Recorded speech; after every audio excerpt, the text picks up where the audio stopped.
نبی پاک فرماتے ہیں دو قسم کا سرمایہ جس کو ملا اسے کائنات کی ہر نعمت مل گئی. اور حضور نے فرمایا میں اپنے غلاموں کو نصیحت کرتا ہوں یہ دو دولتیں ایسی ہیں جو اللہ سے مانگا کریں. صبح و شام رب کریم سے ان دو پیسوں کا سرمایہ کا اس خزانے کا سوال کریں. یہ مل گئے تو تمہیں ہر شے مل گئی. یا رسول اللہ وہ کون کون سی چیزیں ہیں؟ فرمایا ایک جس شخص کو اللہ نے معاف کرنے کی دولت عطا کر دی, جو معاف کرنے لگ گیا, جس کی طبیعت میں درگزر آ گیا, جو معاف کرنے لگا, غلطیاں معاف کرنے لگا, جس کو ایک دولت یہ مل گئی.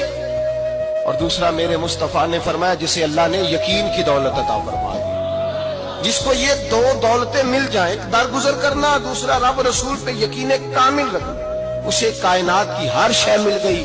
میرے نبی پاک نے فرمایا جب بھی دعا مانگو خدا سے یہ دو نعمتیں مانگا کرو.